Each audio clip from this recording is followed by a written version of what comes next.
sair daqui.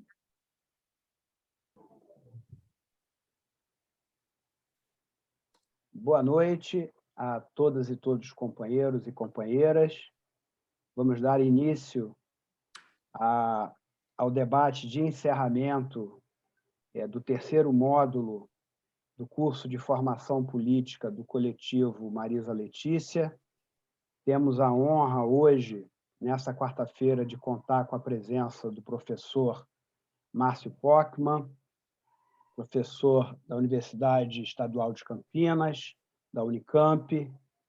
É bom lembrar que o professor Márcio Pockmann é companheiro nosso do partido, foi candidato a prefeito em Campinas, foi presidente do IPEA no segundo governo Lula, foi presidente da Fundação Perseu Abramo, hoje dirige o Instituto Lula.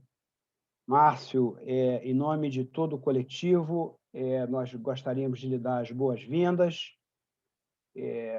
Um prazer estar fazendo esse debate hoje com você sobre os desafios da esquerda na atual conjuntura e, em particular, os desafios da formação política, dadas as transformações ocorridas na sociedade brasileira, no Estado brasileiro.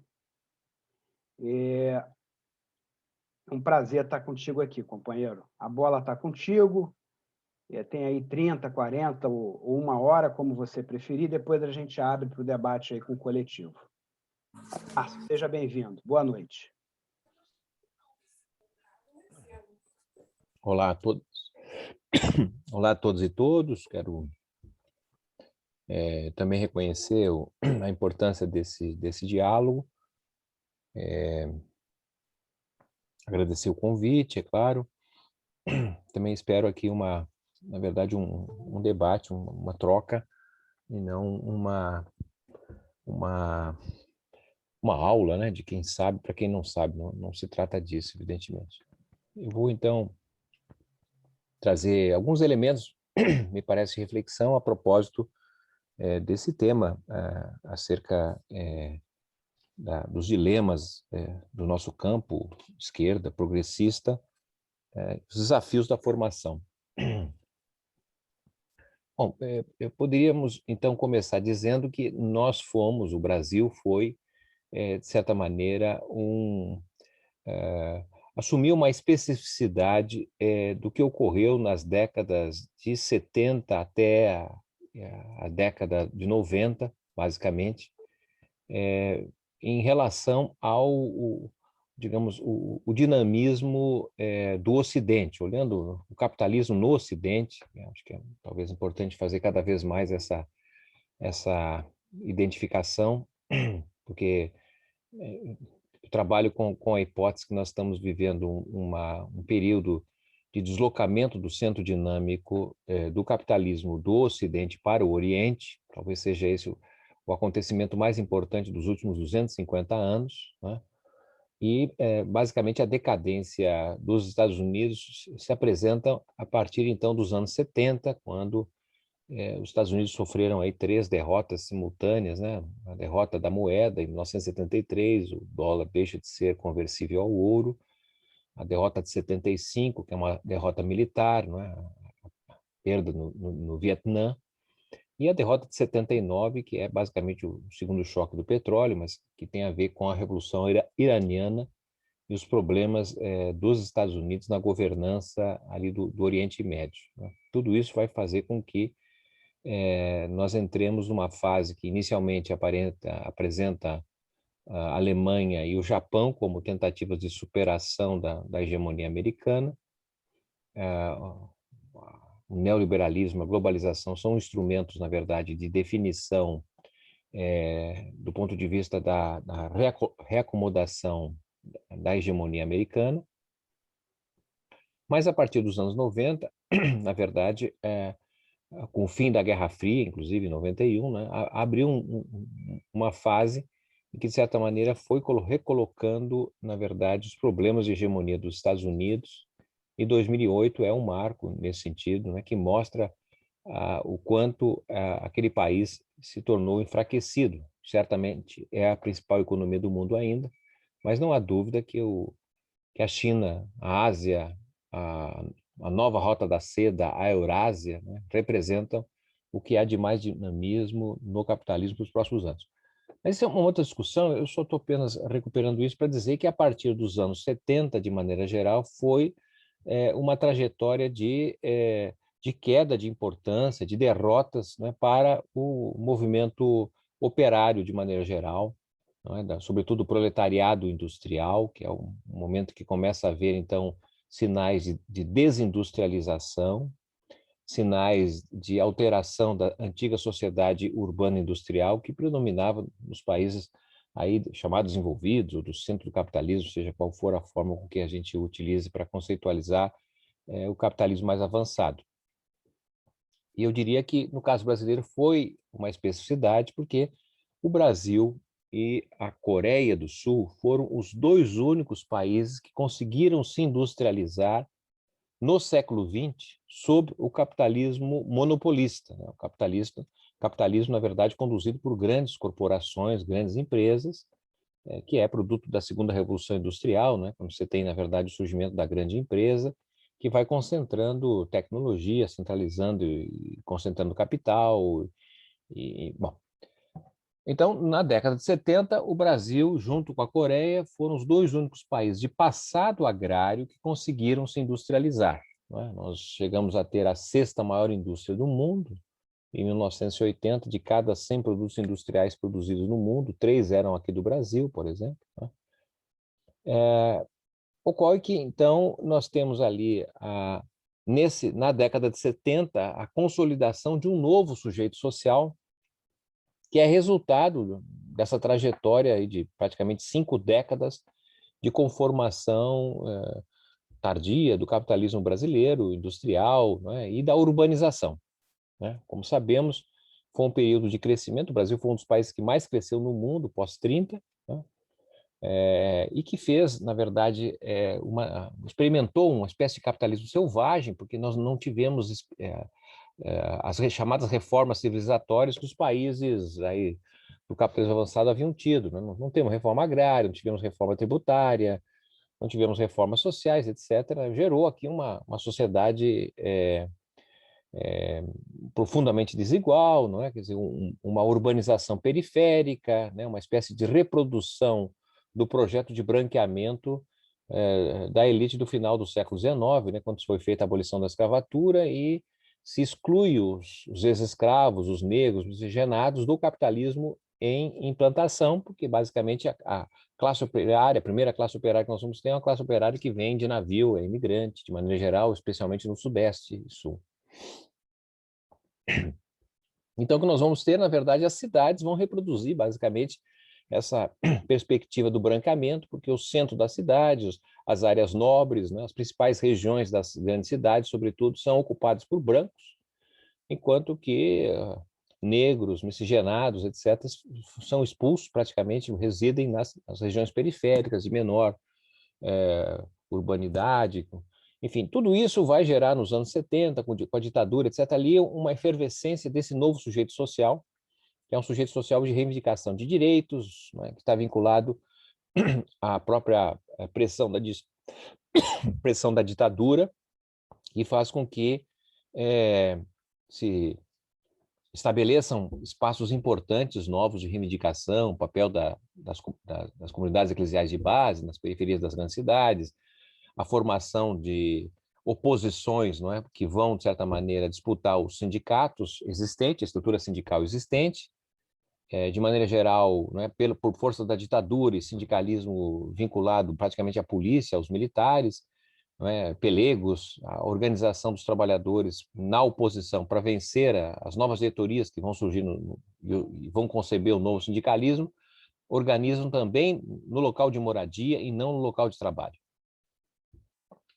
Bem, então, de forma muito rápida, ou seja, nós vamos ter a década de 80, que é uma década de explosão do movimento social, nascimento do PT, do novo sindicalismo, e, de certa maneira, uma contribuição inegável para a transição, né? embora a transição, como sabemos, né, não foi uma vitória da oposição, ela foi mais, de certa maneira, uma divisão das forças que governavam o país por 21 anos. Né? Não fosse, talvez, o presidente, o candidato à presidência do PDS, né, Paulo Maluf, se fosse, sei lá, Aureliano, Marco Maciel, ou mesmo Sarney, né, que estavam dentro do partido do PDS, né, talvez a transição teria ainda, na verdade, tido mais um candidato dos militares, né?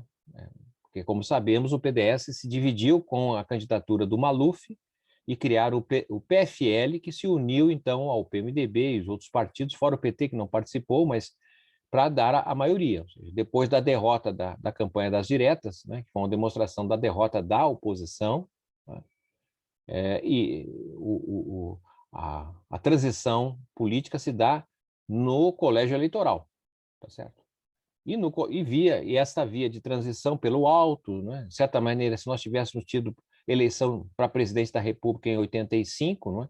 Possivelmente o Brasil seria um pouco diferente, talvez o Ulisses Guimarães tivesse sido eleito. Bom, aí já entra no campo de ser, eu não vou avançar nisso, mas o que eu quero chamar a atenção, na verdade, a transição da ditadura para a democracia, né, foi uma transição pelo alto e que comprometeu, ao meu modo de ver, não é, a essas 3 décadas do ciclo político da República, que é um ciclo político, na verdade, de predomínio do presidencialismo de coalizão, né, em que nenhuma das reformas do capitalismo foram feitas.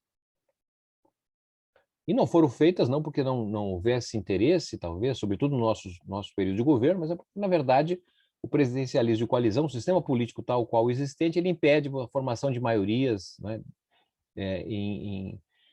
no nosso campo, do ponto de vista parlamentar, porque não se vota em partido, não se vota em ideia, vota em pessoas. Isso é basicamente o sistema eleitoral que o Golbery Couto e Silva montou e até agora não foi montado, não foi desmontado, né? Então, se a gente pegar aquele documento importante do PMDB, Esperança e Mudança, de 1982, que falava, na verdade, do conjunto de reformas que precisaria ser feita para você entrar na democracia, né, reforma bancária, reforma tributária, reforma eleitoral, reforma do Estado e assim por diante, e, de certa maneira, uma articulação com as reformas de base dos anos 60, nenhuma das reformas foi feita, né? Então, na verdade, tivemos uma experiência desse período, que é um período, na verdade, de perda de dinamismo do capitalismo brasileiro, né? O Brasil entra na globalização a partir de 90 e basicamente, avança no processo de desindustrialização, e que, de certa maneira, resulta num inchamento do setor terciário, dos serviços, né? E que isso vai, de certa maneira, desaguar numa nova classe trabalhadora, que é muito diferente daquela classe trabalhadora industrial, né, daquele novo sujeito social que aparece com vigor nos anos 70, e que nos anos 80, por forte processo de formação de quadros, tá certo? Isso resulta num engrandecimento do campo da esquerda, seja em partidos, especialmente o PT, mas também no sindicalismo, seja no movimento social, seja no movimento de bairros, moradores e assim por diante. A partir dos anos 90, então, nós entramos naquilo que havia já acontecido, já estava em curso nos países capitalistas avançados, nós passamos a viver com essa situação que foi basicamente a destruição da sociedade urbana industrial. Sem que ela tivesse sido completa, tá certo? Nós entramos numa fase de destruição da sociedade urbana industrial. Hoje, basicamente, a gente pode dizer que nós temos a ruína dessa sociedade industrial e que vem sendo ocupado, o seu vácuo vem sendo ocupado, então, pelos serviços, tá certo? Uma sociedade hoje, basicamente, de serviços, mas não é o serviço vinculado à estrutura produtiva, os serviços capitalistas, propriamente dito. O que nós temos no Brasil são serviços que resultam de algo já conhecido no Brasil, já tratado por autores, Aníbal Pinto tratou disso na América Latina, não é? Que é, na verdade, o inchamento do setor terciário, ou seja, são ocupações que se expandem vinculada à renda das famílias, da concentração da renda das famílias, e não à atividade econômica propriamente dita, né? O dado do IBGE de 2019, né, apontava cerca de 4/5 dos ocupados no Brasil estariam no setor terciário, nos serviços de maneira geral. As 3 principais ocupações do país, né, eram ocupações vinculadas ao trabalho doméstico, a primeira ocupação. A segunda ocupação, trabalhadores de segurança privada, né? O Brasil vive uma guerra civil, né? 60 mil pessoas assassinadas no Brasil. Nossa população responde por 2,8% da população mundial, mas o Brasil responde por quase 14% do total de homicídios, né? Suicídios, assassinatos, desculpe, praticados no mundo, pelo menos pelas contabilidades oficiais, né? E a terceira maior ocupação no Brasil, em 2019, era a ocupação de trabalhadores de plataforma também, né? Então, você soma trabalhador doméstico, trabalhador de segurança, né? Em geral não é segurança tanto para o patrimônio, é segurança das famílias, e aí são várias ocupações, e trabalhadores de entregadores, né? Você tem basicamente, então, uma massa de trabalhadores vinculados à renda das famílias, especialmente as famílias mais ricas, tá? Ou seja, no Brasil, as famílias de classe média alta e ricos, né, chegam a ter 30 a 40 serviçais, né? Trabalhador de segurança, porteiro, ou no caso de casa, né, cortador de grama, passador, babysitter, personal trainer, bom, várias atividades, né, vinculadas à prestação de serviços às famílias. Então, tudo isso para dizer, ou seja, nós estamos diante de um novo sujeito social. Bem, a questão a ser colocada é que, a meu modo de ver, não é? Posso estar equivocado, mas essa mudança de sujeito social, essa mudança do cenário, né, de uma sociedade industrial para uma sociedade de serviços, vamos dizer assim, quem melhor tem entendido, tem compreendido essa transição, tem sido a extrema-direita, né? Porque, de certa maneira, o nosso campo parte do pressuposto que estamos vivendo um mesmo período histórico, ou seja, a sociedade brasileira praticamente é a mesma dos últimos 40 anos, embora ela tenha sofrido mudanças, impactos, né, de alterações que vêm aí da globalização, que vêm da mudança climática, que vêm do progresso tecnológico, etc., né? Então, o nosso campo produz excelentes diagnósticos, né, mostrando esta realidade, a precarização do trabalho, tá certo? A destruição de instituições, de políticas, ou seja, nós somos muito bons de diagnóstico, não é? Mas a partir da problemática, a nossa solucionática é, de certa maneira, a volta ao passado. As nossas propostas são de volta ao passado, né?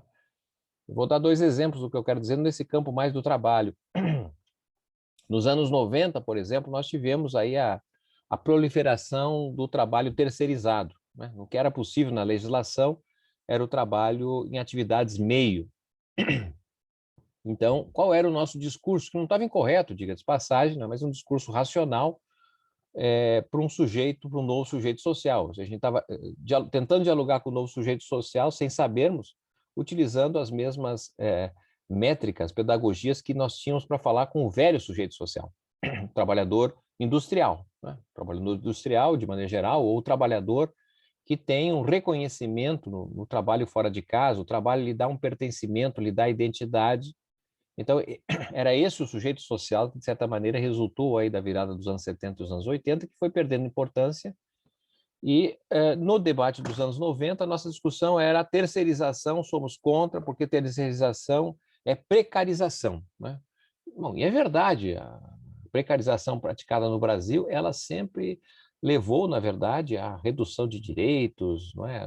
Redução de custo de trabalho, é o lugar onde você tem mais rotatividade, onde tem mais acidentes de trabalho, etc., né? Vários indicadores para justificar esse argumento.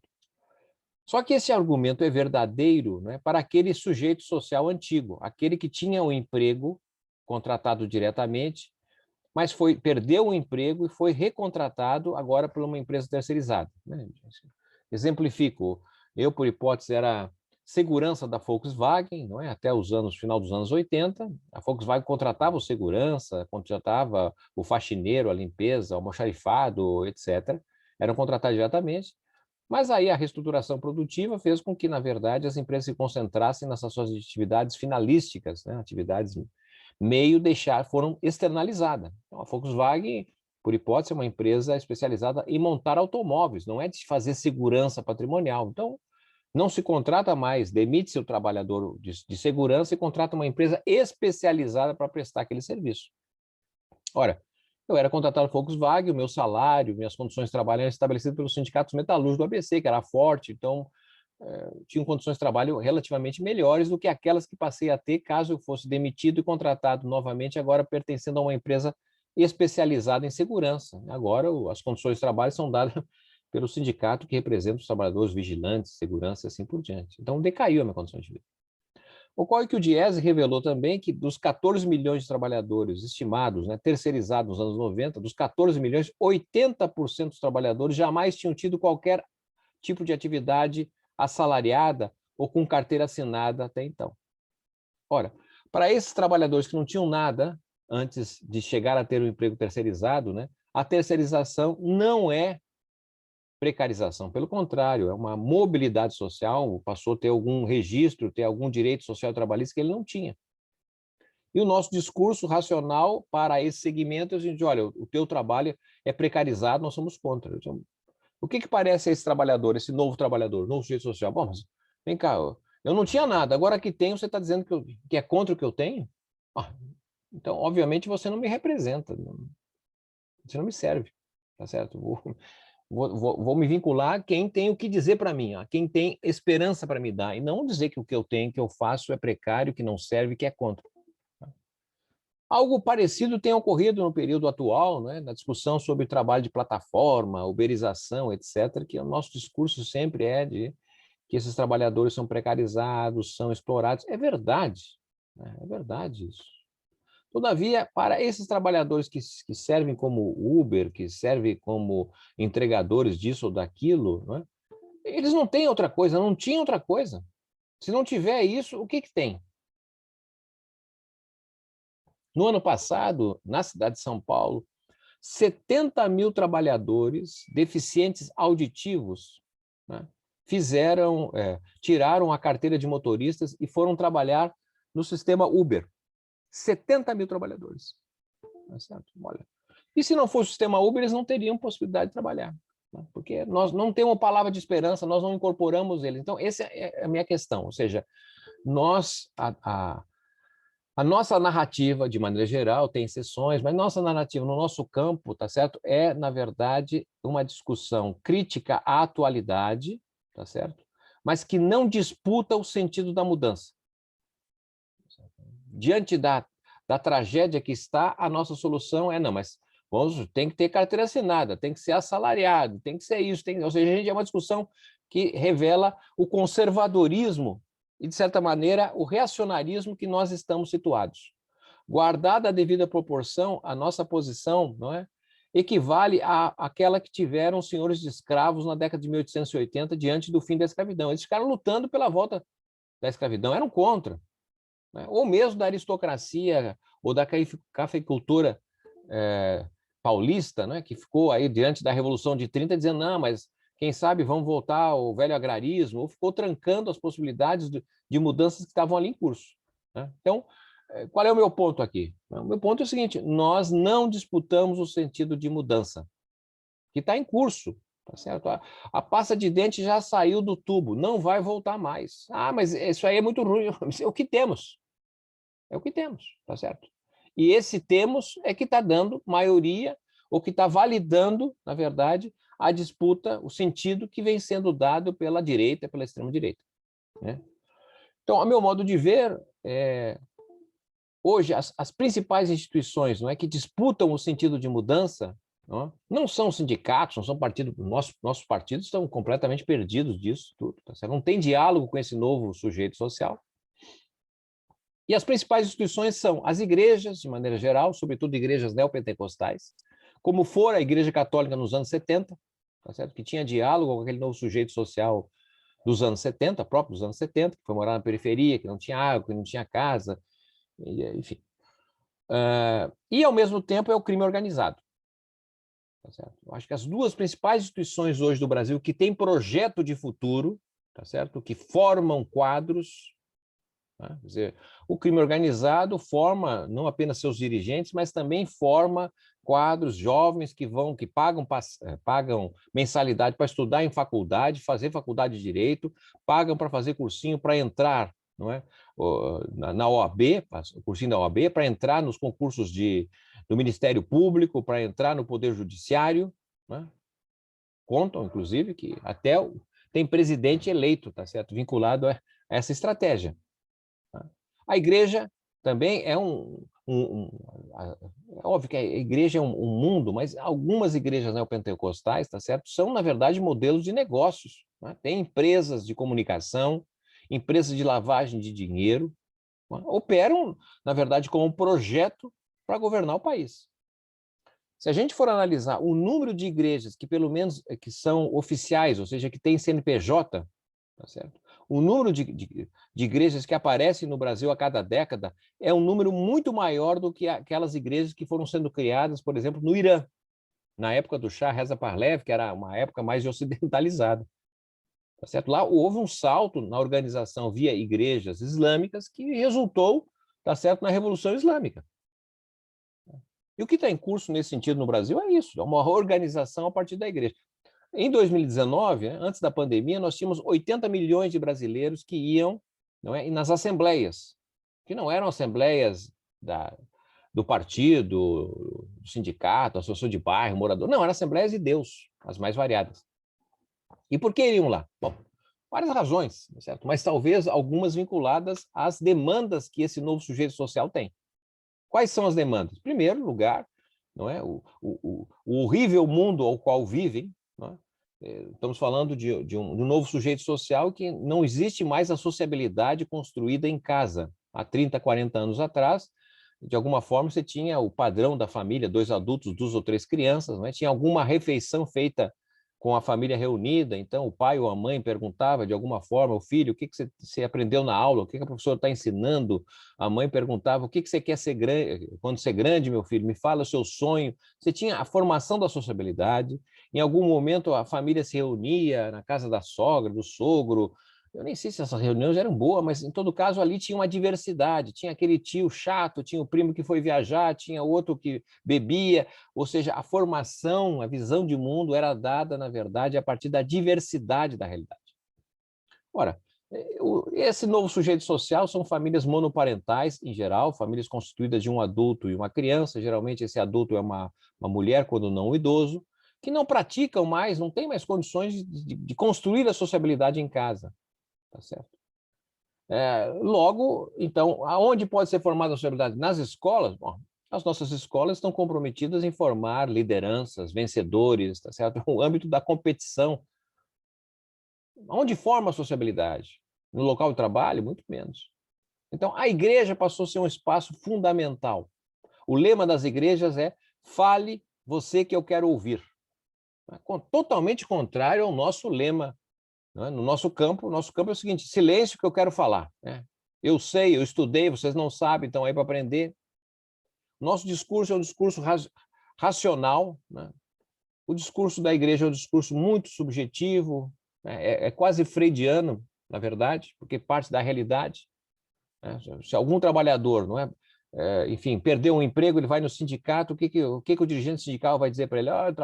Companheiro, lamento, isso aí é por conta desse governo, desses empresários, ou seja, a gente sabe explicar a razão do desemprego, mas não tem uma palavra de esperança. Não tem ele, olha, você veio no local certo, aqui o sindicato, nós vamos tratar de cuidar de você, aqui já tem um curso de formação, aqui tem um grupo de procura ativa por trabalho, aqui tem uma cesta básica que você precisa, nós estamos aqui para ajudar. Não, a gente não tem essa palavra de esperança. Né? O cidadão vai à igreja, pelo contrário, chega lá, o pastor pergunta, quem é você? Não, eu sou o Márcio, mas o que aconteceu? Eu estava trabalhando, fui demitido. Márcio, você veio no lugar certo. Aqui é o espaço para resolver os seus problemas. Ô, Márcio, olha, presta atenção aqui, eu vou lhe apresentar. Dona Maria, por favor, levante a senhora que está aí. Né? Dona Maria, a Dona Maria chegou na semana passada, também estava sem emprego. E aí ela veio, juntou-se a nós. E o seu Antônio, que trabalha no supermercado, ficou sabendo que tinha um emprego, e aí esse emprego agora está Dona Maria. Aleluia! Aleluia! Ou seja, tem espaço de sociabilidade Imagina alguém que levanta 4, 5 horas da manhã para trabalhar, né? Pegar um ônibus cheio, chegar num lugar horrível de trabalho, não tem com quem, não tem empatia com ninguém, volta para casa 7, 8 horas da noite. Com quem ela vai falar sobre os seus problemas, seus anseios, suas dificuldades? Com quem ela vai dialogar a sua filha, o seu filho na puberdade que não sai do Facebook, da internet, ela não entende muito bem isso aí. Ela vai na igreja, não, isso aí é tranquilo, minha filha também é assim, assado.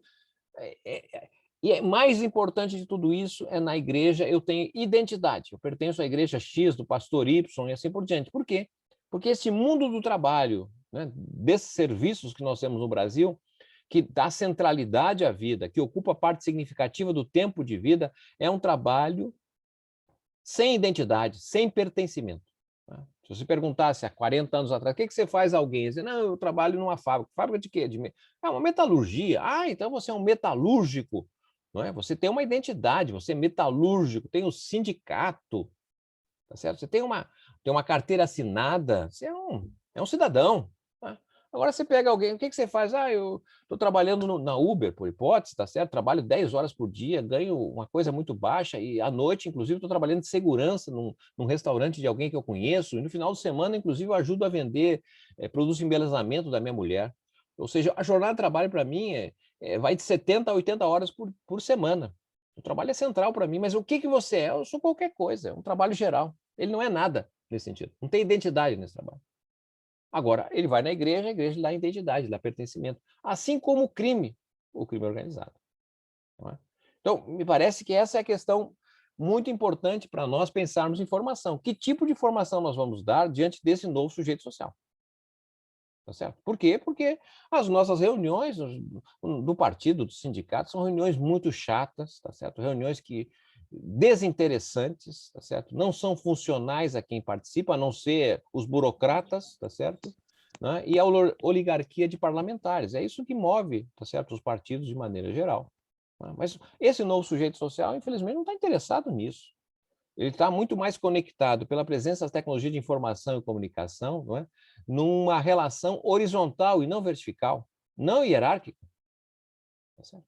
E sobre isso nós não sabemos operar. Né? O modelo de partido que temos é um modelo, digamos assim, leninista, né? Uma forte centralização na direção. Né? Será que é possível pensar numa direção, não é, sem essas centralidades? Bom, isso são questões que estão em aberto, sobre as quais estamos estudando, não temos muita orientação. Acho que essa é a perspectiva a qual nós estamos submetidos, tá certo? Ou seja, o Brasil vive uma transformação significativa, tá certo? Infelizmente, a partir dos anos 90, né, o país perdeu, na verdade, o vigor econômico, ou seja, estamos vivendo uma fase do capitalismo que é uma fase do capitalismo declinante no Brasil, né, um capitalismo incapaz de gerar riqueza nova, praticamente é um capitalismo que vive da valorização da riqueza herdada, da velha riqueza, através da financiarização. Né? Então, quando a gente vai comparar aí as últimas 4 décadas, né, 2 décadas perdidas, ou seja, um capitalismo sem dinamismo. E a população brasileira, apesar de ter perdido também vitalidade, né, há uma queda na taxa de fecundidade feminina, etc. e tal, mas ainda a população continua crescendo, pelo menos segundo o IBGE, pelo menos dizia antes da pandemia, que até 2040 a população brasileira continuará crescendo, né, para depois entrar numa fase de declínio absoluto. Bom, então, se a população cresce e o capitalismo praticamente está estagnado, a renda per capita no Brasil está cada vez mais se aproximando da que era em 1980. Né? Nesta circunstância na qual estamos vivendo, né, o que aconteceu? Ou seja, nós estamos vivendo uma sociedade em que há uma geração de supranumerários ou de uma massa sobrante da população. Enorme, enorme. O capitalismo não cresce, não gera emprego, tem uma massa sobrante. O que fizemos do ponto de vista político, dentro do ciclo político da nova república, né? Pegando de Sarney praticamente até Dilma, porque me parece que a partir de Temer, não é? Nós liquidamos com o ciclo político da nova república, é outra coisa, que eu não sei muito bem o que é ainda. Então, nesse período, né, o que nós tivemos, na verdade, foram governos com capacidade de buscar uma gestão desta massa sobrante. Certo? E isso vinha se dando basicamente através, não é, de dois tipos de atuação do Estado. Um, o Estado social, e outro, o Estado policial. Tudo isso financiado com uma forte tributação, com uma forte arrecadação sobre os pobres. Porque, como sabemos, a tentativa de criação do Estado de Bem-Estar Social no Brasil, não é, se deu em condições muito diferentes daquelas estabelecidas em países de maneira original. O welfare state constituído na Europa, países escandinavos, e até mesmo alguma coisa nos Estados Unidos, se deu a partir da segunda metade do século passado, ao final da Segunda Grande Guerra Mundial, quando os países capitalistas experimentaram do centro, né, experimentaram os chamados anos dourados, com maior crescimento econômico e com reformas tributárias que tiraram recursos dos ricos. Né? Olha, no Brasil, o que aconteceu? A gente tentou criar um estado de bem-estar social numa economia praticamente sem crescimento, né? E fizemos uma reforma tributária que, na verdade, suavizou a tributação dos ricos e aumentou a tributação sobre os pobres, através de taxas e contribuições que a própria Constituição de 88 criou. Basta dizer que, no governo Collor, por exemplo, a alíquota máxima do imposto de renda, né, que era de 45% no governo Sarney, caiu para 22%, hoje é 27%. E, em 95, no início do governo Sarney, né, lucros e dividendos deixaram de ser tributados. Tá certo? Que eu saiba, lucro e dividendo não é coisa de trabalhador. Né? E o que nós tivemos foi, na verdade, um aumento da carga tributária de 23%, 24% do PIB para 34%, 35% do PIB. Cerca de 11 pontos percentuais foram aumentados da carga tributária numa economia que não crescia. De onde é que saiu isso? Saiu da renda dos de baixo. E esse aumento do fundo público, tá certo, foi utilizado em grande medida para as políticas de inclusão social. Né? O gasto social sai de 13,5% do PIB em 85, vai para 23%, 24%, depende sempre como se mede isso. Né? E isso foi fundamental para gerir essa massa sobrante. Em 1985, a estimativa é que não tinha 3% da população brasileira que vivia de renda do orçamento público. Ou seja, gente que vivia do orçamento público, de renda pública, da tributação, eram basicamente os aposentados e pensionistas que se tinha naquela época, e praticamente não tinha grande política social ali, do ponto de vista de transferência de renda. Com a Constituição de 88, com os governos, sobretudo nos nossos governos, né, amplia bastante as formas de inclusão através de transferência de renda, e nós chegamos até, no ano passado, 2020, 40% da população brasileira vivendo de transferência de renda. 40% da população vive de transferência de renda no Brasil. Essa é a massa sobrante que nós temos. Tá certo? Bom, além disso, de outro lado, tá certo, você tem o Estado policial, que também foi financiado com recurso público, desse aumento da carga tributária. O que é o Estado policial? Bom, o Estado policial é aquele que cresceu basicamente através, não é, do aumento do cárcere, né, das prisões, que tínhamos 90 mil pessoas aprisionadas, segundo os dados oficiais, em 1990. Em 2019, nós estávamos com mais de 800 mil pessoas aprisionadas no Brasil. Seria a terceira maior população carcerária do mundo. Quem são as pessoas presas no Brasil? Bom, certamente são as pessoas sobrantes aí da força de trabalho, né? São pobres em geral, são negros, jovens. Né? É o que nós temos. Ou seja, uma parte da população sobrante está aprisionada no Brasil, né? Se transformou, na verdade, numa grande faculdade do crime organizado que controla, em geral, os presídios no Brasil. Né? Bem, e, de outro lado, você tem o Estado, na verdade, a violência do Estado, que foi perdendo o monopólio das armas, né? O monopólio da violência, com milícias, com crime organizado, etc., e você tem essa guerra civil, né, que fez com que o Brasil tivesse, nos anos 80, cerca de 10 mil assassinatos por ano, segundo a contabilidade oficial, e hoje estamos ao redor de 60 mil assassinatos por ano. Se a gente contabiliza o número de mortos oficiais, assassinatos dos anos 80 para cá, 1.800.000 pessoas foram assassinadas no Brasil. 1.800.000 pessoas. Quem foi assassinado? Quem está preso? É a massa sobrante. São os pobres. São os negros. Bem, Então, esse é o quadro, meu modo de ver, quer dizer, pensar na formação, pensar os dilemas da esquerda é, de certa maneira, discutir, a meu modo de ver, pelo menos, é como, na verdade, nós entramos, tá certo, na disputa do sentido da mudança pela qual o país vem vivendo. Não acho que temos resposta olhando para trás, tem que olhar para frente, né? Então, essa me parece central, né? E assim como nós tivemos uma mudança de época, porque para mim a questão fundamental é que o Brasil vive uma mudança de época, né? Ou seja, é um outro período histórico. E o que ficou no passado, as formas de olhar o passado servem para o passado, não serve mais para o presente. A efervescência da direita já foi vista nos anos 30. A gente pegar ali a Revolução de 30, você tem, de um lado, os comunistas, mas também tem os integralistas, né? Se não tivesse tido talvez o Estado Novo, né, o golpe de 37, possivelmente seria alguém dos integralistas ou da oligarquia paulista que possivelmente venceria a eleição, não seria o pessoal vinculado ao tenentismo. Então a direita sempre fez presente, a direita é sempre ávida em entender esse sentido da mudança. Eu acho que essa questão, para mim, mais importante, a meu modo de ver, discussão do futuro do nosso partido, tá certo? É justamente essa, em que medida nós nos oferecemos, não é, como capacidade de organizar esse novo sujeito social. E o que significa isso? Esse novo sujeito social está profundamente insatisfeito com o que nós temos hoje. É quase um período pré-insurrecional. As pessoas estão muito insatisfeitas. A insatisfação é a base para a mudança.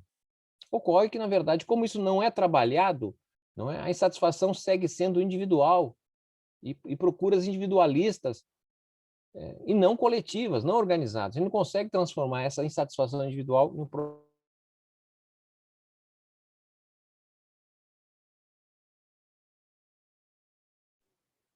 Acho que o Márcio caiu, né? Caiu. O Márcio caiu. Vai voltar. Deixa eu ver se ele me passa algum zap. Espera aí. Caiu.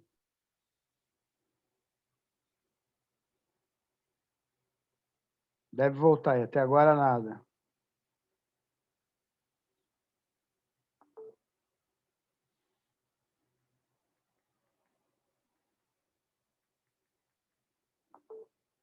Vou ficar vigiando aqui se ele pede para entrar.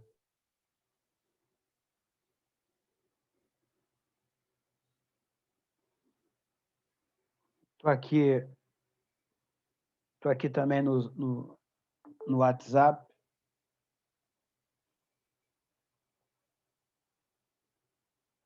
Eu estou de olho aqui embaixo. Ok.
Sabe dizer se está chovendo em Campinas, Ernesto?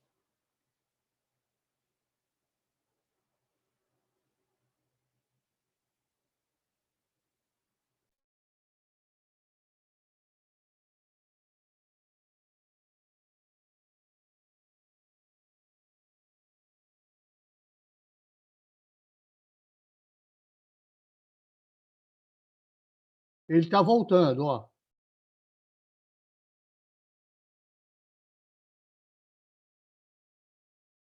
Ok, Ernesto.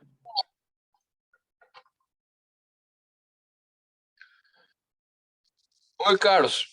Meu computador aqui deu problema, não sei se está me ouvindo.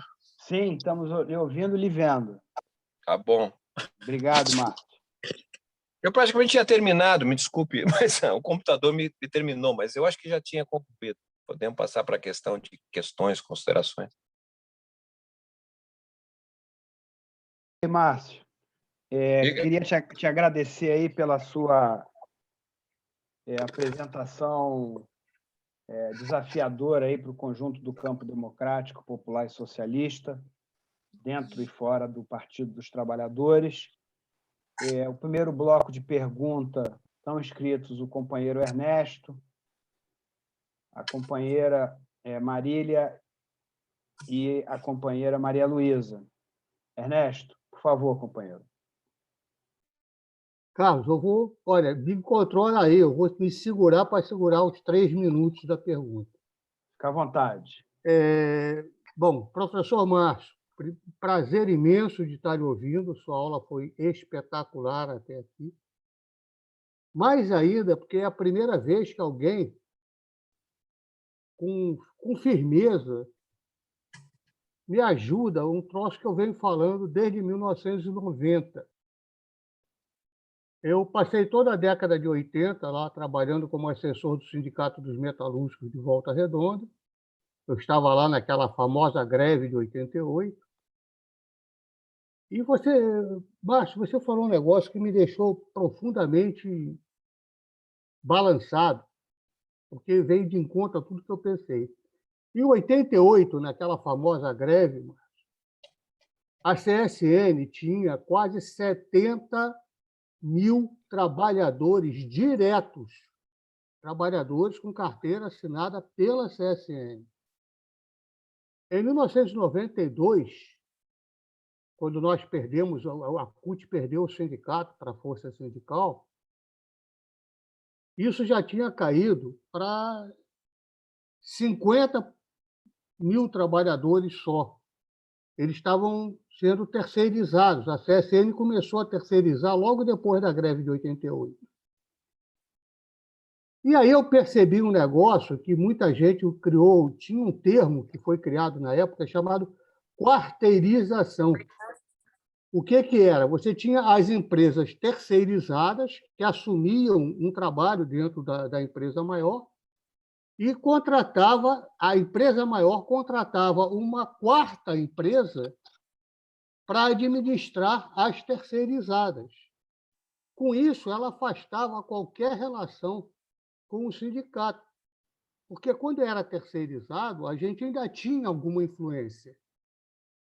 Mas aí a gente vai ter que negociar com uma quarta empresa que era a administradora das terceirizadas.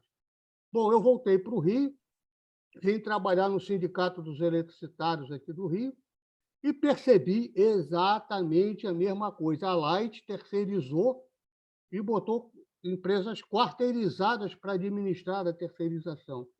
Furnas, Márcio, não sei se você sabe dessa história, mas eu fui jornalista da Associação dos Empregados de Furnas 4 anos. Furnas, quando eu saí de lá, em 2018, tinha 61 empresas terceirizadas e 3 ou 4 quarteirizadas que administravam as terceirizadas. Você colocou uma coisa aí muito bem. Eu acho que isso é um desafio para a gente, mano, porque é fácil a gente culpar o sindicato. Mas o sindicato não está fazendo nada. Mas como? Você colocou um troço muito bom. O trabalhador já começa terceirizado. Ele não conhece o sindicato. Eu acho, se você puder, se você tiver uns minutinhos para aprofundar mais esse raciocínio, eu acho que vai ajudar muito a nossa turma. Super obrigado, Ernesto. Passo a palavra agora para a professora Marília.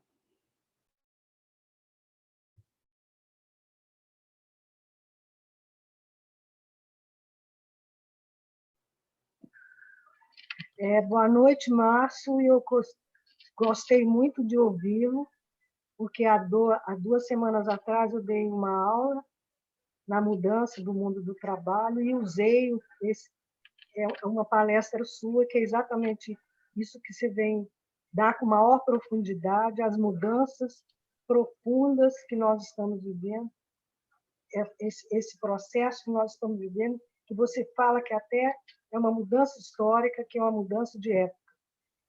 Eu tentei explicar para os meus alunos, para o pessoal da formação, mas agora, você, evidentemente, você que é o autor das ideias, explicou bem melhor, bem com mais pedagogicamente, exatamente essas mudanças, a construção desse novo ator social, e você coloca uma coisa muito interessante, que isso eu não falei tanto para eles, mas você fala que nós estamos com uma retórica envelhecida. E isso é importante no processo da formação, para eles saberem como é que não só a formação, mas como o partido está pensando nisso, como o PT está vivendo todas essas mudanças e como, evidentemente, vai se trabalhar uma nova linguagem para que a gente possa ter e alcançar os trabalhadores, sobretudo os trabalhadores que estão lá no mundo do trabalho hoje tão totalmente desfigurado. A gente pode pensar numa desfiguração, porque eles não têm nenhum direito social mais. Então, eu gostei muito dessas colocações que você fez e aprofundamos, que essas mudanças não é só na classe trabalhadora, essas mudanças também acompanham toda a sociedade. Vem a mudança, e você, nesse texto seu, você fala até de uma mudança do perfil demográfico, no mundo do trabalho, né, inclusive na estrutura de classe. Eu tentei colocar isso para eles na aula, há 2 aulas atrás, eu não sei se ficou ao mais ou menos claro as suas ideias, porque eu usei o seu texto. Mas o que eu queria que a gente falasse um pouco mais é essa questão que você fala, que nós estamos com uma retórica envelhecida. E isso é importante por causa da gente saber como trabalhar com essas novas... Marília, eu acho que ele caiu outra vez. É? Eu não estou vendo ele aqui na tela. Ele caiu. Ele caiu outra vez. Segura um pouquinho. Agora você fica só na pergunta. Na retórica.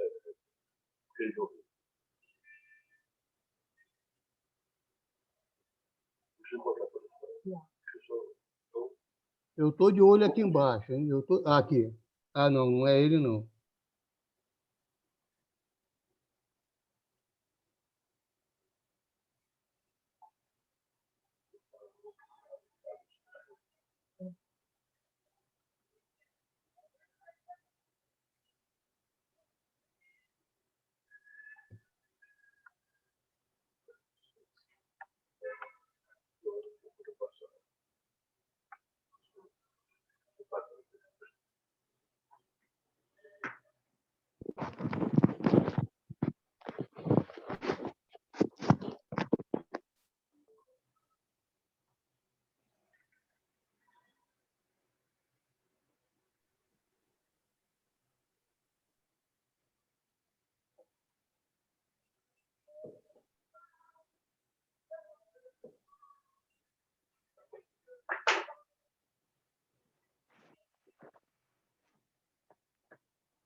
Eu estou rindo aqui da Cecília.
Nenhuma mensagem no Zap. Creio que ele deva estar tentando restabelecer contato. É, Marília e demais colegas.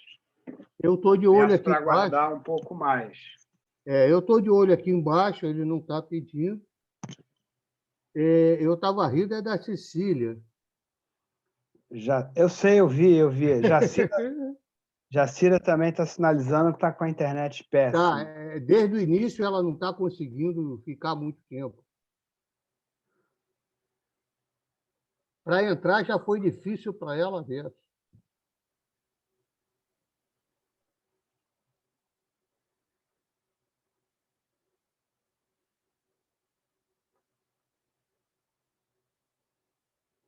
Aliás, ontem parece que teve um pique.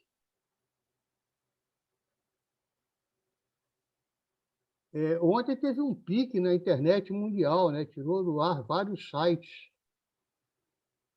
Os caras estão se desculpando até agora, porque eu vi. Olha ele chegando, ele está chegando.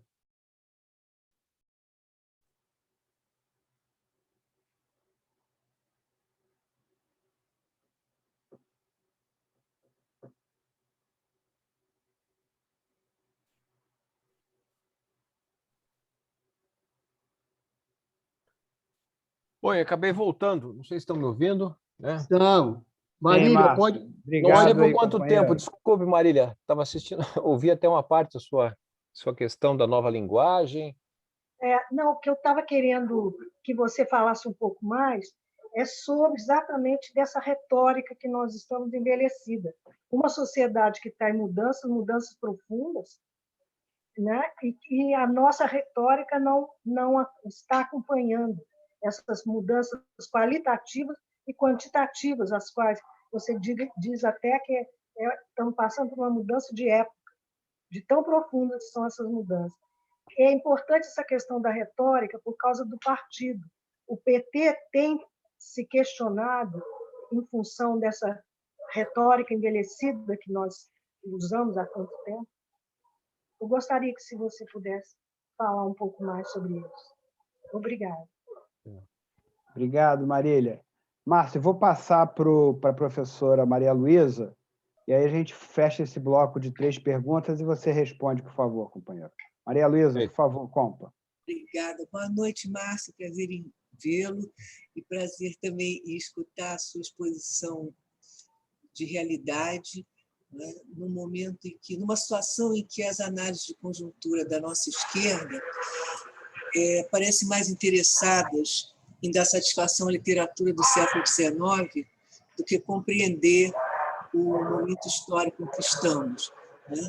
Então, nessa situação brasileira, que eu chamo de república militarizada do tempo de Salomão, em que você tem esses dois setores que disputam esse sentido da mudança, você não acha que os movimentos sociais identitários também disputam essa mudança? Esses dois setores, que seriam na ala mais progressista aí. E outra coisa, segunda perguntinha, o que você acha da experiência de Maricá? Obrigada, Marcos. Bola está contigo, companheirão. Obrigado, Carlos. Obrigado, então, Ernesto, Marília e a Maria Luísa. Olha, Bem, então, essa questão aí do mundo do trabalho, né? Ou seja, a classe trabalhadora segue existindo, segue sendo majoritária, mas ela não é mais a mesma. E a dificuldade está, de certa maneira, em termos instituições, eu diria assim, mais adequadas a essa transformação. Vou dar um exemplo. Os trabalhadores vinculados ao ramo financeiro. Lá em 1988, o Brasil tinha cerca de 1 milhão de trabalhadores ocupados no ramo financeiro, sendo que 85% desses trabalhadores eram contratados diretamente pelos bancos e eram vinculados ou estavam submetidos à presença dos sindicatos bancários, sejam eles em diferentes regiões, cidades, etc. E haviam cerca de 15% dos trabalhadores no ramo financeiro que já eram terceirizados pelo que a legislação permitia na década de 80, como é o caso dos trabalhadores de segurança patrimonial, né? Aquele vigilante, o guarda que ficava na agência, no banco, etc. E os trabalhadores de transporte de valores, né? Que eram aqueles carros fortes, etc. Então, se tinha ali 150 mil trabalhadores terceirizados, 850 mil trabalhadores contratados diretamente, que seria objeto de atuação do Sindicato dos Bancários. Em 2014, né, o ramo financeiro passava a ter 1 milhão e 800 mil trabalhadores. Ou seja, havia crescido 80% o universo de ocupados no ramo financeiro, que é o setor que mais cresceu no Brasil, que mais mudou tecnologicamente, inclusive, né? E então tinha lá 1 milhão e 800 mil trabalhadores, só que 400 mil trabalhadores eram contratados diretamente pelos bancos. 1 milhão e 400 mil trabalhadores já estavam no ramo financeiro, embora não eram contratados diretamente pelos bancos, portanto, fora da atuação dos sindicatos bancários. Estamos falando, por exemplo, em 2014, havia 200 mil correspondentes bancários, né, as chamadas agências lotéricas. Eram 800 mil trabalhadores nas agências lotéricas, fazendo atividade equivalente dos bancários, tá certo? Mas sem nenhuma representação. Isso não é uma especificidade dos bancários, tá certo? Isso é uma coisa que ganhou dimensão em praticamente todos os setores. Podia falar do setor de telecomunicações, né? Havia ali nos anos 80, 90, o Sintetel, Sintel, Fenatel, Fitel, enfim, ali uma representação de trabalhadores com carteira assinada vinculada ao sistema Telebrás e as correspondentes nos estados, etc. Ocorre que a partir de 96, 97, com a privatização, né, do sistema Telebrás, houve uma concomitante com a mudança tecnológica, não é, uma expansão das ocupações na área de telecomunicações, não é? Aí toda essa parte vinculada como é que chama de atendentes telefônicos, como é que chama isso do call centers, né? Uma quantidade enorme de trabalhadores de call center. Nós saímos de cerca de quase 70 mil trabalhadores que tinham no ramo de telecomunicações e fomos para quase 600 mil trabalhadores. Tá certo? Só que o Sintel, o Sintetel, etc. e tal, ficaram representando os trabalhadores com carteira assinada, tá certo, das empresas tradicionais, e que caiu para 35 mil trabalhadores. Então, essa questão, me parece, importante ser considerada, né? Porque houve uma transformação profunda nas formas de emprego da força de trabalho. A maior parte foi feito sem aproveitar, sem regular isso, sem avançar a representação. Nós tivemos 3 tentativas de mudar o sistema de relações de trabalho.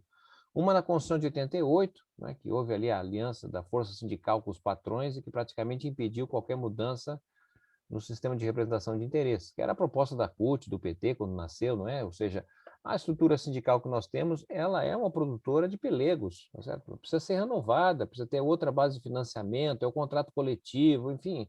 Tinha aquela pauta lá dos anos 80, e se imaginava que a Constituição podia avançar, não avançou. Depois tivemos uma outra tentativa de mudar o sistema de relações de trabalho, já aí no governo do Itamar Franco, com o ministro Era Barelli, reuniu ali os empresários, trabalhadores, o governo, fez uma proposta, mas que aí era 94, eleição, enfim, foi jogado fora, não houve nenhuma mudança. E, por fim, no início do governo do presidente Lula, né, tivemos ali também a tentativa de reformular o sistema de representação de interesses, que a única reformulação que foi feita foi colocar as centrais sindicais para receberem parte da contribuição sindical, tá certo? Então, não houve mudança, tá certo? Essa é a questão. Nós ficamos conservadores, reacionários nesse sentido, e o mundo do trabalho mudou. Bom, é natural, tá certo? Pesquisa feita em São Paulo, que nós fizemos isso na época dos nossos governos, tá certo? Nós tivemos 21 milhões de novos empregos abertos, com carteira assinada. No estado de São Paulo, a gente fez uma pesquisa com trabalhadores que não haviam sindicalizado, porque a taxa de sindicalização não aumentou no Brasil. Ela permaneceu praticamente congelada, 17%, 18%.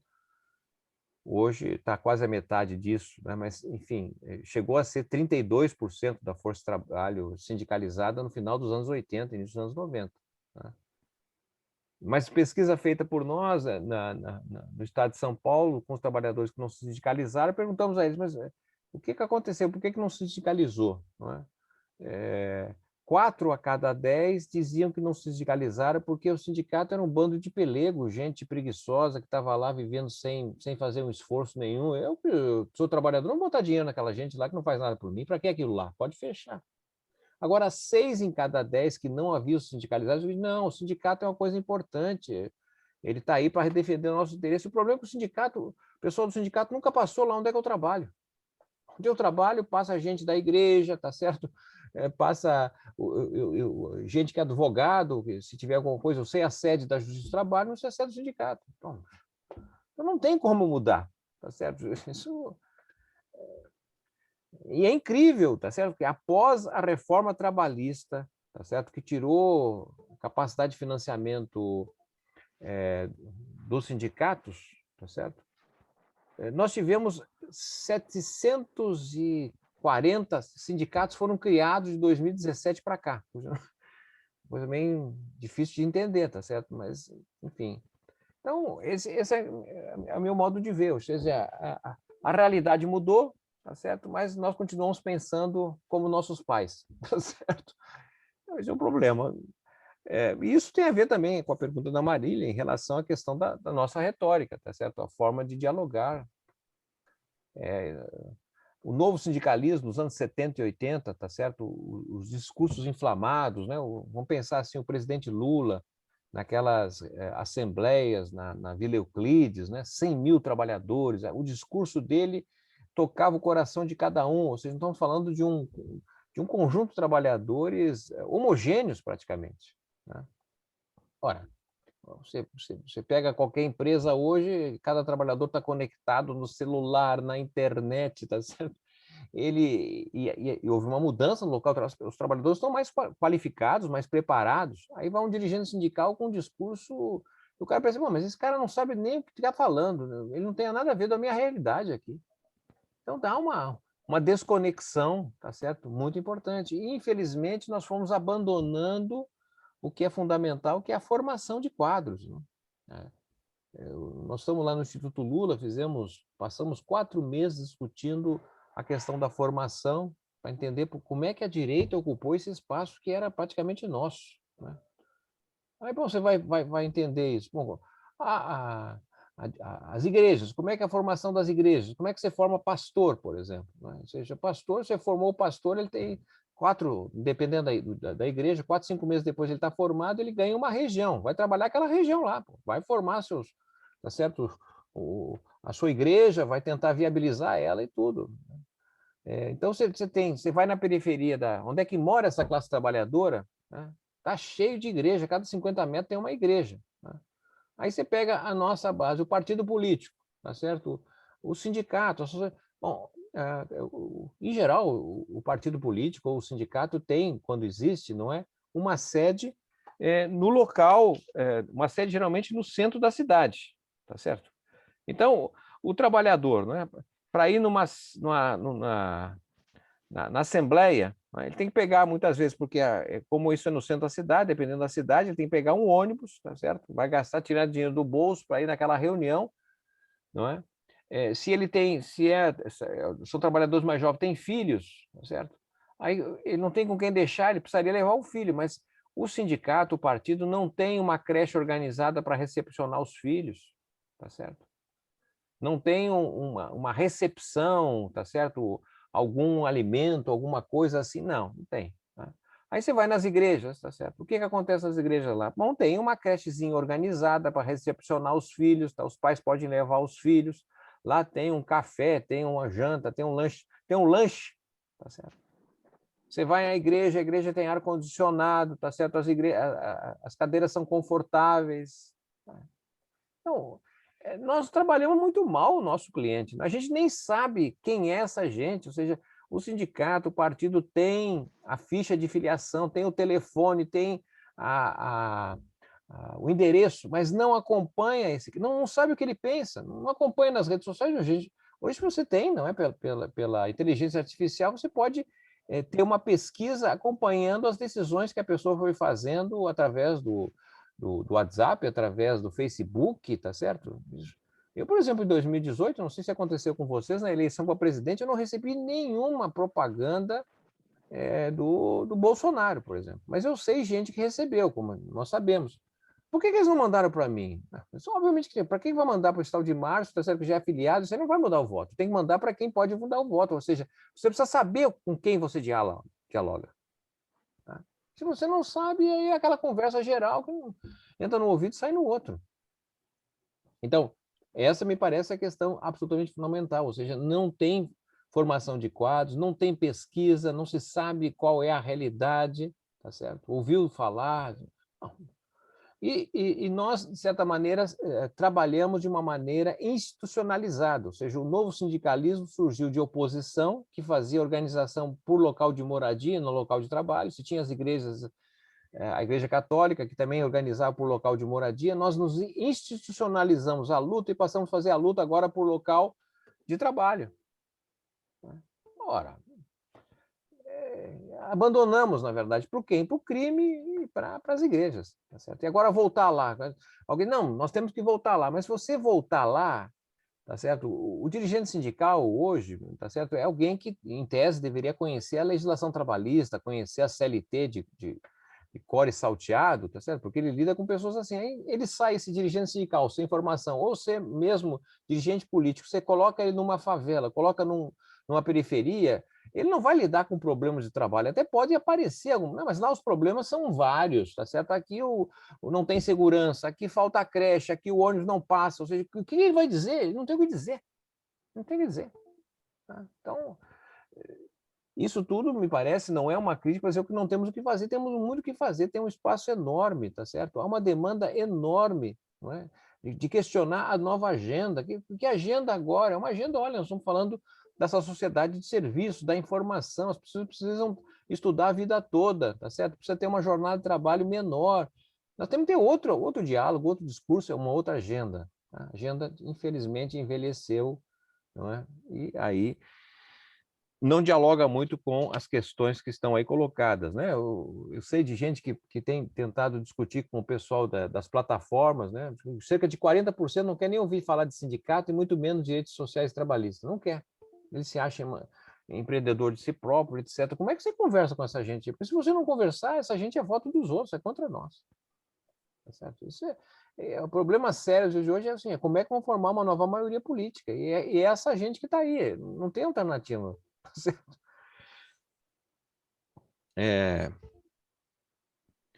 Bom, então, os movimentos sociais identitários, na verdade, o que me parece é o seguinte, o capitalismo se tornou um capitalismo identitário, tá certo? Ou seja, na medida em que você tem condições de acompanhar as decisões individuais, né? Ou seja, nós gratuitamente damos as informações nossas, né, para essas empresas de captura e gestão de dados, elas sabem muito a nosso respeito, tá certo? Então, na verdade, uma gestão individualizada. Né? Você certamente sabe, fizeram alguma compra pela internet, sei lá, resolveram comprar um fogão, as próximas 2 semanas é só propaganda de fogão, tá certo? Que você vai receber. Então, o lado identitário que tem sido dito, não é? Que é importante, é claro, mas ele também dialoga com esse capitalismo. Tá certo? E muitas vezes, está certo, na verdade, algo que fundamenta um tipo de visão do mundo que é muito próprio para aquela identidade e quase não dialoga com outras identidades. Tá certo? Então, aí vem o local de fala, tá certo? Eu sou branco, logo não tenho que falar de negro, só as pessoas que são negras que sabem da realidade. E aí você vai, na verdade, tornando um pouco difícil, me parece, uma questão mais ampla, não é?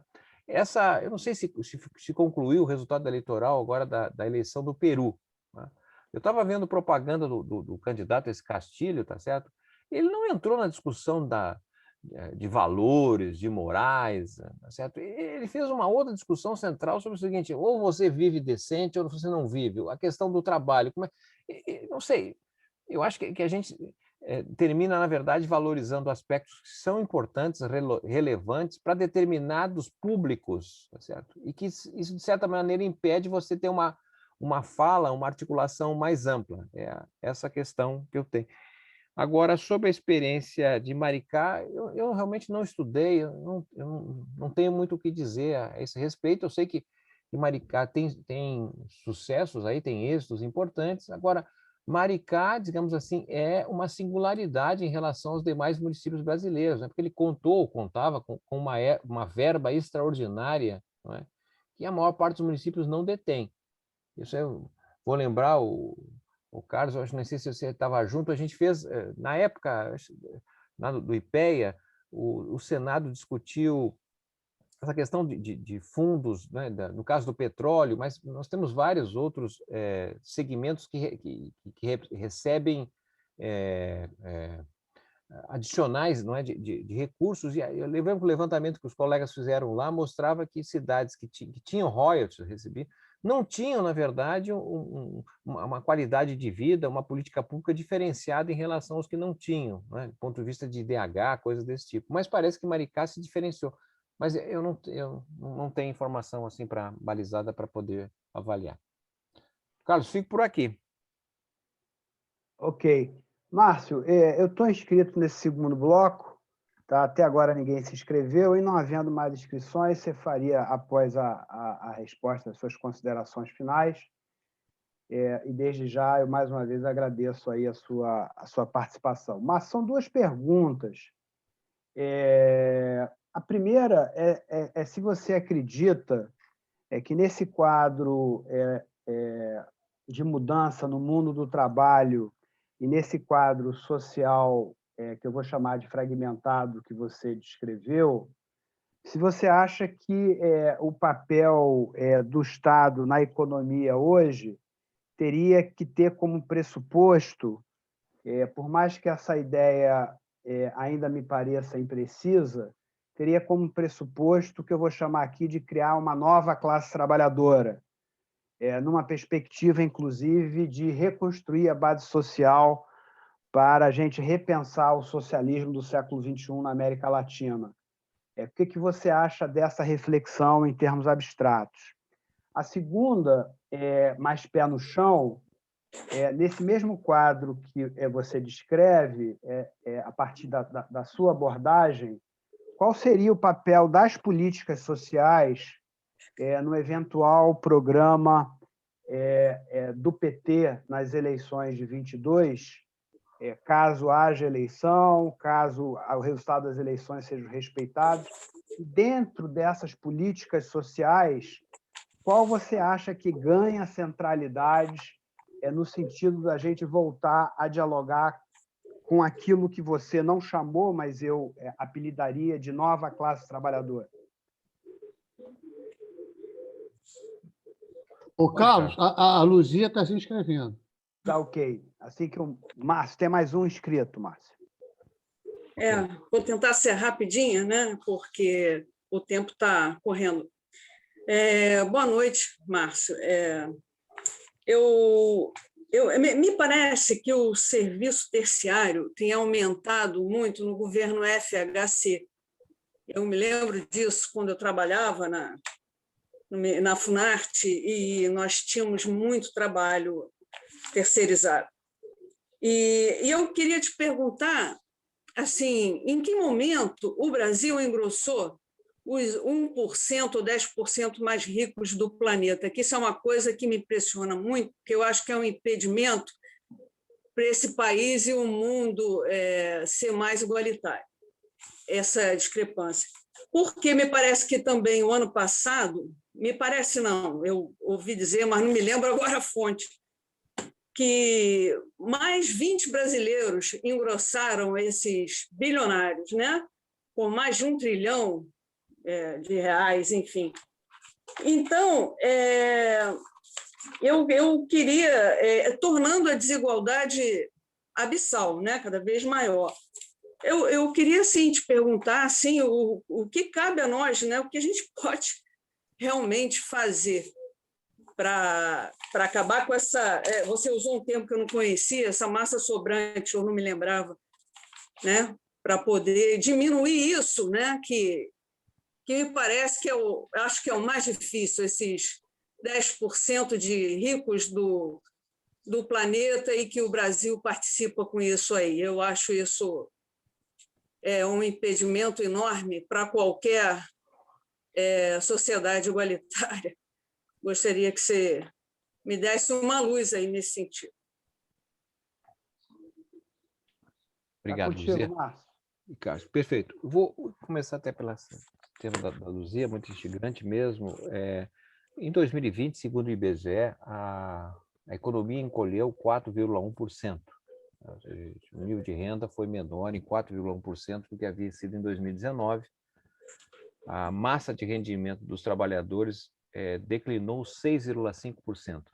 Né? No entanto, nós tivemos um salto no número de ricos. Ou seja, o Brasil vem se destacando numa das marcas do subdesenvolvimento, é que a riqueza não cresce, mas cresce o número de ricos.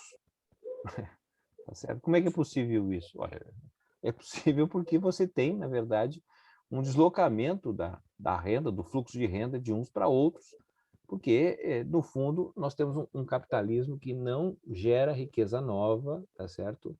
Mas valoriza a riqueza velha através do financiamento, e o principal motor disso é o Estado. Tá? No ano passado, em 2020, o Estado brasileiro, considerando, então, a União, estados e municípios, né, administrou uma quantidade de recursos que equivaleu a 47% do PIB. Jamais tínhamos visto um Estado, tá certo, manipulando tanto recurso como do ano passado. Apesar de ser neoliberal, ultra-neoliberal e não sei o que mais, tá certo? Mas tivemos qual é a minha fonte de dados? Né? Na verdade, estou usando a despesa pública, seja financiada por carga tributária, seja financiada por dívida ou emissão monetária, tá certo? Isso deu 47% do PIB. E toda vez que você tem governos neoliberais, o Estado aumenta a participação na renda em relação ao PIB. Né? Isso aconteceu, por exemplo, quando não sei se vamos lembrar os números direito agora, mas quando o Collor assumiu, a despesa pública no Brasil equivalia, se não falha a memória, a 24% do PIB. O Collor, tá? 1990. Quando o Fernando Henrique saiu em 2002, né, a despesa pública estava em torno de 36% do PIB. E ela ficou praticamente em 36% do PIB nos governos do PT até 2014. Aí voltou a subir, e no governo Temer e Bolsonaro saltou. Tá certo? Então, isso talvez ajude a entender por que é neoliberal, porque, na verdade, o Estado está a serviço da riqueza velha, está a serviço dos ricos. Os bilionários brasileiros, segundo a revista Forbes, né, em 2019, eles tinham uma soma no seu patrimônio líquido, aí que tem, essa conta está subestimada, porque ela utiliza patrimônio líquido. Então, digamos, o patrimônio menos dívidas, tá certo? Mas dívida é uma forma de riqueza, mas tudo bem, mas o patrimônio líquido está subestimado, é maior, mais do que isso. Mas a somatória do patrimônio líquido dos bilionários em dólar, tá? É bilhão em dólar. Os bilionários no Brasil equivalia a 7,5% do PIB brasileiro de 2019. Em 2020, a somatória do patrimônio líquido dos bilionários equivalia a 15,2% do PIB. Tá certo? Então, estão diante de uma máquina, na verdade, é um capitalismo para 20% da população, tá certo? O resto... Eu quero o Brasil até a década de 30, tá certo? Era um pouco isso, só que era a população no campo. Tá? Mas mesmo assim, tá certo? Se a gente pegar aí a literatura, me parece que você é da cultura, quer dizer, pega o Euclides da Cunha, né? Naquele livro fantástico, Os Sertões, Graciliano Ramos, bem, autores que trataram, na verdade, daquela massa sobrante que não havia sido... Não havia espaço do capitalismo nascente ali da República Velha. Então, você tinha, eles denominaram, na verdade, como sendo o chamado sistema jagunço do Brasil. O sistema jagunço que administrava, digamos assim, as massas sobrantes do interior do país. Então, essa literatura mostra mais ou menos isso que acontecia no interior do Nordeste, mas não é uma exclusividade do Nordeste, né? Mas tem literatura que mostra isso. O Grande Sertão Veredas trata do sistema jagunço, que era basicamente essa massa sobrante vinculada ao fanatismo religioso, né? E o banditismo social. Tá certo? Era isso que estava... Canudos, o que é Canudos? Né? Um montão de gente que está fora do capitalismo, vive de... Bom, vocês estão aí no Rio de Janeiro, tá certo? Para mim, Rio de Janeiro é a nova Canudos do Brasil. Tá certo? Já é um sistema gerido, tá certo, pelo banditismo social e pelo fanatismo religioso, é isso. Então, vocês, não é, estão na frente da onde nós estamos indo. Diziam que São Paulo era a locomotiva do Brasil. Hoje é o Rio de Janeiro, tá certo? A gente quer saber o que vai ser o Brasil, olha o Rio de Janeiro. Tá certo? Bom, então esse quadro, tá certo? Esse quadro. Não estamos condenados a isso, veja bem, tá certo? E mudança de época é quando se decide o futuro da nação. E o Brasil vai virar isso. Né? Ou seja, mas o Brasil poderia, na verdade, se é que de fato nós estamos diante da mudança do centro do mundo, o que aconteceu? Na década de 20, a Argentina era a sexta economia mais potente do mundo. A Argentina. Tá? Aí teve a crise de 29, tá certo? A Inglaterra já estava muito fraca, emergia a Alemanha, emergia os Estados Unidos, mas os argentinos ficaram, né, por opções da sua elite, prisioneiros da Inglaterra, tá certo? E foram junto com a Inglaterra, nunca mais se levantaram. O Brasil, com Getúlio, tá certo, ficou ali driblando. Ele, em 1930, disse que não é um governo de revolução, né? Mas tinha o seu Ministério do Trabalho criado, o Lindolfo Collor de Mello, né, dizia o seguinte, isso aqui é o Ministério da Revolução.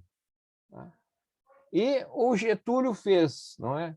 De um lado, estatizou o comércio externo, abandonou a libra-ouro como padrão monetário e fez uma auditoria da dívida externa. Só isso. Certo? Imaginemos o governo do presidente Lula fazendo auditoria da dívida externa, tá certo? Estatizando o comércio, acabando com o comércio externo da forma que é feita, não é? Pelo agronegócio, né? Abandonando o dólar, né? Porque países como a Rússia, a China, o Irã estão abandonando o dólar, tá certo? É criptomoeda, já é outra coisa, é um país decadente, não podemos ficar ligados a eles. E até que o nosso governo, tá certo, estava fazendo uma experimentação muito importante com os BRICS, tá certo, as relações Sul-Sul, o papel fantástico do Amorim, etc. Nós estávamos ensaiando, né, distanciarmos dos Estados Unidos, estava criando aqui na América Latina, não é, uma articulação muito especial, etc. Ou seja, mas nós estamos com o Temer, tá certo? Quem está entregando. Hoje está cada vez mais claro, né? Há um questionamento nos Estados Unidos de quanto a Lava Jato estava vinculado ao Departamento de Justiça dos Estados Unidos, tá certo? Enfim, o Brasil não pode ficar grande, tá certo, diante de uma potência decadência. Então nós temos que nos articular com outros países. Essa é a questão. E eu acho que a saída para o Oeste, por exemplo, a integração latino-americana, a articulação com o Pacífico, isso tem um espaço gigantesco para o Brasil. Mas o que, infelizmente, a opção que vem tendo, a maioria política conduz o Brasil o quê? Para um grande fazendão. Tá certo? É isso que nós estamos ficando. Muito bem. E isso dialoga também, evidentemente, com a questão que o Carlos colocou, que é especial também, muito importante, a questão do Estado e das políticas públicas, não é? Eu acho que a nossa postura tem sido uma postura, digamos assim, de apostar muito no distributivismo, sem pensar na geração da riqueza, né? Tem uma frase que eu gosto muito do... como é que chama isso? O argentino lá da CEPAL, não estou lembrando mais o nome dele. Puxa, eu estou cansado. Que ele falou o seguinte, é arriscar... Hã? Prebisch. Prebisch, exatamente. Muito obrigado. Raul Prebisch. Que ele dizia o seguinte, é muito arriscado você propor o distributivismo sem base material para isso. E se faz uma crítica ao pessoal da CEPAL, que só pensava na industrialização, no crescimento, e pouco pensaram na distribuição. Ele dizia o seguinte, não tem como distribuir quando você não tem base material para isso. Se você promete sem base, isso vira populismo. Então, a minha preocupação é assim, tudo bem, é claro que eu sou a favor de um auxílio de R$600, mas vai sair da onde mesmo isso aí tudo? Certo? Vai ser dívida, porque não tem crescimento econômico para sustentar isso, né? E o capitalismo, gostemos ou não, o capitalismo não tem nada a ver com pobreza, tá certo? Não tem nada a ver com pobreza. Me parece um equívoco a gente imaginar, não é, que estamos diante de um subconsumismo e, portanto, dando renda para as pessoas, tá certo? Vai girar a máquina do capital. Não necessariamente isso foi o conflito da presidenta Dilma. Certo? Ou seja, nós estávamos insistindo em ampliar o mercado interno, né? Só que esta ampliação através da transferência de renda era, na verdade, vazada para o exterior. O Carlos é especialista na parte da saúde, não é? Quanto do insumo da saúde vem do exterior? Eu não sei se esse dado está correto, me disseram que o insumo da saúde nos anos 80, 55% era produzido internamente. Hoje não chega a 5%. Então, se você aumenta o nível de renda, eu não sou contra isso, mas aumenta o nível da população, ela vai no mercado comprar. E daí? Mas se não tem oferta para isso, a única alternativa é importar. Mas se importa, você estoura a balança de pagamentos no país. Se não importa, tem inflação. Então, essa é a minha questão, ou seja, apostar no distributivismo. Eu sou favorável, mas se não tem base material, quais são as consequências? Essa que é a minha preocupação. Alguém vai dizer, não, mas tributa os ricos. Perfeito, eu também sou favorável, mas quem vai tributar os ricos? Quem vai? Nós estamos no sistema eleitoral, tá certo? Que é basicamente um sistema eleitoral que não tem nada a ver com a nossa sociedade. Em 2018, 260 deputados que foram eleitos, não é? São deputados vinculados ao agronegócio. Mas como é que pode? O agronegócio não representa aí 10% do PIB, 9 milhões de habitantes? Como é que tem mais da metade da Câmara gente vinculada ao agronegócio? Como é que é possível isso? Essa gente não vai mudar nada. Então, tão importante como eleger o presidente Lula, é eleger uma bancada, nem precisa ser do PT, é uma bancada desenvolvimentista. Porque se não tiver base, você não vai mudar o sistema eleitoral. Não, desculpe, o sistema tributário, que é fundamental para isso, né? Então, tudo bem, temos que defender um sistema tributário justo, etc. Mas quem vai lá fazer isso? Essa que é a questão.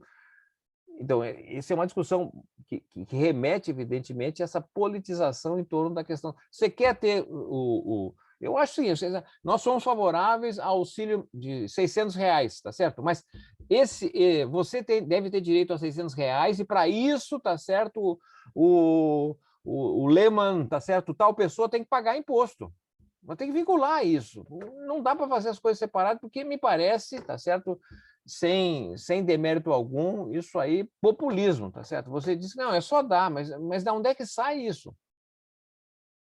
Tá certo? Porque se você se aposta no endividamento, você fica prisioneiro, tá certo, da dívida, fica prisioneiro da taxa de juros. Então, o Estado que nós temos, eu acho que é um Estado, tá certo, não serve para os brasileiros. Isso não significa dizer que o SUS, mas precisamos pensar num Estado que tem que ter menos atividades meio, tá certo? A coisa da digitalização nos oferece uma oportunidade muito grande de fazer uma mudança para valer, tá certo? precisamos discutir funcionário público, né? Não necessariamente o civil, mas o militar. Porque as Forças Armadas que nós temos não tem nada a ver isso. Para que isso aí? Isso aí não serve para nada. Não tem capacidade de fazer um enfrentamento fora do Brasil. Está se transformando, tá certo, num exército colonial, que é basicamente para repreender os pobres. Mas temos coragem, vamos fazer esse enfrentamento com os militares. São questões difíceis, tá certo? E mais complicado ainda é que você vai ter que tentar, na verdade, ganhar a eleição trazendo o centro. Olha, vai ser muito complicado, né? Mas eu conversa que tinha com o presidente Lula, ele gosta muito da experiência do Biden, que eu acho interessante também, né? O Biden foi visto assim por muitos durante a campanha que era um cara meio fracote, devagar, quase parando, não entrava em bola dividida, tá certo? Pô, assumiu o governo, o cara está fazendo coisas interessantes, tá certo? Então também essa é outra discussão. Além quer dizer, a questão da retórica ou o que de fato nós vamos fazer para valer, né? Porque eu trabalhei no governo da Marta Suplicy, né, e acompanhei o governo da Luísa Erundina. A Luísa Erundina, né, tinha uma retórica, tem uma excelente deputada, boa prefeita, mas a retórica dela era de esquerda, fazer isso acontecer, que tinha que fazer, não sei o quê. Só que o que ela fez foi muito pouco. Tá certo que era outro momento. A Marta, eu trabalhei com a Marta. A Marta tinha uma retórica pouco esquerdista, para dizer a verdade, mas fez muito para os pobres. Então, eu acho que essa é um pouco a questão nossa, retórica e ação, né? Retórica para ação, essa é importantíssimo. Bom, obviamente não sou dono da verdade, eu estou aqui trazendo alguns elementos para a gente pensar, refletir, né? Eu acho que esse é o objeto do núcleo de vocês, parabéns aí pelo trabalho, fico à disposição para outra oportunidade. Até uma próxima. Muito obrigado, Carlos, pelo convite.